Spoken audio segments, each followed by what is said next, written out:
ये मैं सारे पाकिस्तानियों को आज कह रहा हूं कि देखें, अब जो आज पाकिस्तान में हालात हैं, ये समझ जाएं कि कौम का वक्त आ गया है कि बाहर निकलने का।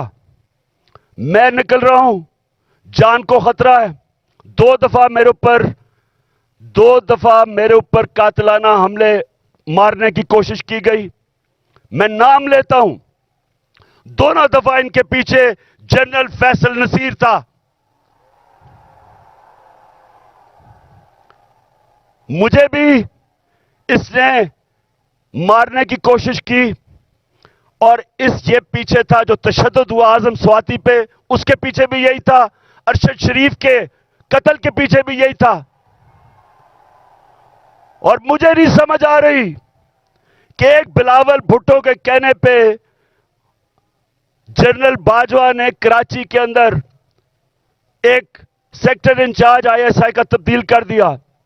हम यहां 1 साल 8 महीने से इस आदमी का जुल्म सह रहे हैं। क्यों नहीं ऊपर खबर जा रही कि जनाब ये मुल्क को नुकसान पहुंच रहा है, ये जो हरकतें कर रहा है ये कोई आदमी नहीं कर सकता जो इस मुल्क से प्यार करता है। हमें ऐसे किया जा रहा है जिस तरह हम कोई दुश्मन है। तो मैं आज कह रहा हूं कि ये आगे कुछ हुआ, मैं निकलने लगा हूं। मैं जलसे करूंगा अगले हफ्ते से 14 मई तक मैं जलसे करूंगा।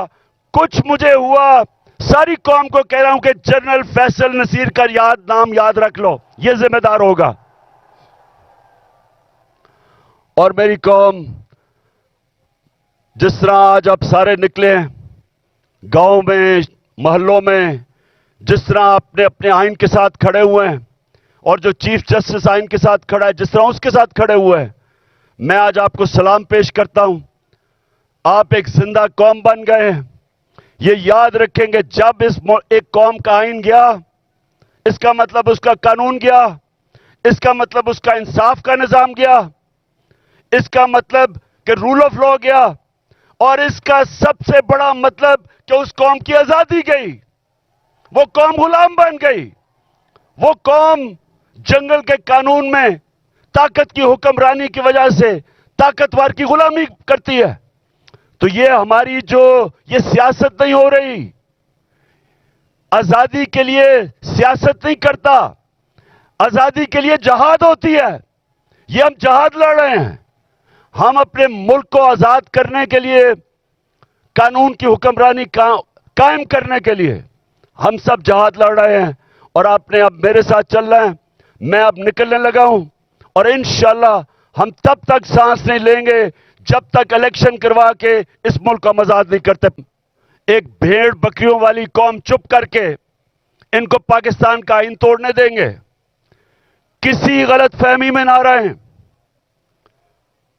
सारी कौम का फैसला है कि वो पाकिस्तान के आइन के साथ खड़े हैं। और चीफ जस्टिस के ऊपर जिस तरह का प्रेशर डाला जा रहा है, जिस तरह उसके खिलाफ प्रोपेगेंडा कर रहा है ये माफिया, जो जजेस के खिलाफ प्रोपेगेंडा कर रहा है, मैं आज ये माफिया को बताना चाहता हूं कि सारी कौम इस मुल्क के आइन और इस मुल्क के जजेस के साथ खड़ी है, जो आइन के साथ खड़े हैं। और मैं आज अनाउंस कर रहा हूं कि इंशाअल्लाह अगले हफ्ते से मैं जलसे करूंगा, शुरू करूंगा इधर से, और 14 मई तक अटक तक जलसे करूंगा। मैं पब्लिक में निकलूंगा, आवाम को तैयार करूंगा और आवाम को तैयार करूंगा कि हम किसी सूरत ये जो 2 केयरटेकर पंजाब में गवर्नमेंट और पख्तूनख्वा में, जिनका मुद्दत खत्म हो चुकी है, इनकी कोई कानूनी हैसियत नहीं है, इनका जवाज आज बिल्कुल गैर कानूनी है। तो हम डिमांड करेंगे कि हमें इलेक्शन दिए जाएं। पंजाब का इलेक्शन अनाउंस हो चुका है, उसकी कैंपेन शुरू कर रहा हूं। पख्तूनख्वा के लिए हम हाई कोर्ट में, हम सुप्रीम कोर्ट में जाएंगे। वहां के लोगों के लिए भी इलेक्शन चाहते हैं, क्योंकि 70% पाकिस्तान में अवाम की कोई नुमाइंदगी नहीं है।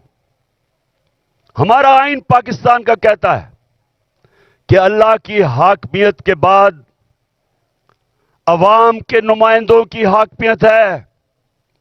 ना इस वक्त पख्तूनख्वा में है और ना पंजाब में है। और मैं आज एक और बात कहना चाहता हूं कि अगर यह हुकूमत चलती गई, इन्होंने मुल्क का दिवालिया निकाल दिया है। मुल्क की तारीख की सबसे ज्यादा महंगाई की है। आज 3 गुना महंगाई है। जब जनरल बाजवा ने हमारी साजिश के तहत गवर्नमेंट गिराई थी, 1 साल में 3 गुना महंगाई है पाकिस्तान में। आज सुन लो जरा सारे पाकिस्तानियों, आपके बैंक में 1 साल पहले जो 100 रुपया था, आज वो उसकी सिर्फ खरीदार की कुवत 62 रुपया रह गई है। और अगर जिसको कहते हैं, जो हर इंसान इस्तेमाल करता है, जिसको सेंसिटिव प्राइस इंडेक्स कहते हैं, उसमें अगर 100 रुपया था तो आज सिर्फ 52 रुपए रह गए।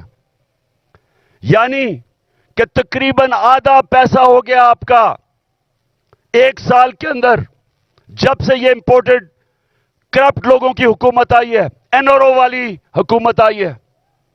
तो जब इन्होंने मुल्क का दिवालिया निकाल दिया, तारीखी कर्जे ले लिए, महंगाई में लोग डूब रहे हैं, फैक्ट्रियां इंडस्ट्री बंद हो रही है, बेरोजगारी बढ़ रही है, और उसके अलावा दुनिया में पाकिस्तान जलील हो रहा है।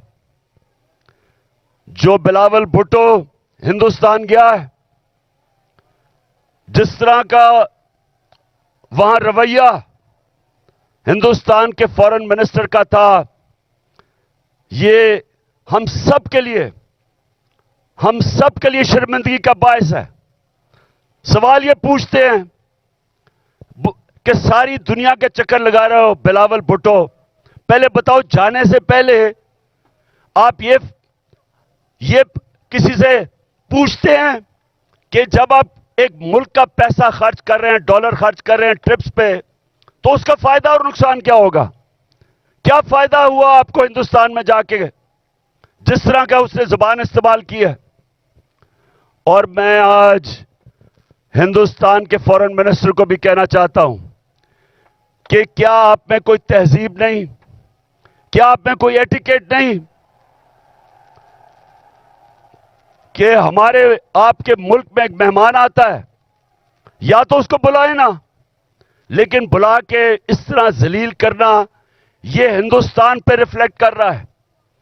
यह आपका जो तकब्बुर है, मैंने ये जो तकब्बुर आप में देख रहा हूं, ये याद रखें कि अल्लाह का कानून है कि जो ताकतवर है वो हमेशा ताकतवर नहीं रहता, और जो कमजोर है वो कमजोर भी हर वक्त नहीं रहता।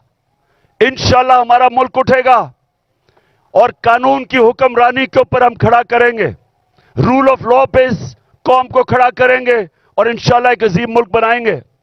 लेकिन उससे पहले मुल्क में इलेक्शन की जरूरत है। इस मुल्क में इलेक्शन हो, अवाम के नुमाइंदे ऊपर आए।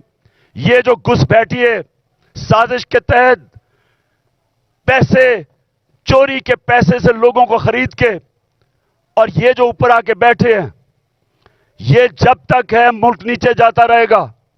ये जो जनरल बाजवा ने तोहफा दिया मुल्क को, जो इस मुल्क को तबाही, जो जनरल बाजवा ने मुल्क से किया है, कोई दुश्मन भी नहीं कर सकता था। कोई दुश्मन 1 साल में पाकिस्तान को वो नुकसान नहीं पहुंचा सकता था जो जनरल बाजवा पहुंचा के गया।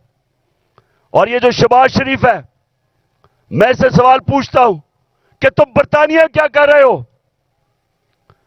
तुम जो बरतानिया चले गए हो, आपके पास टाइम इतना ज्यादा है?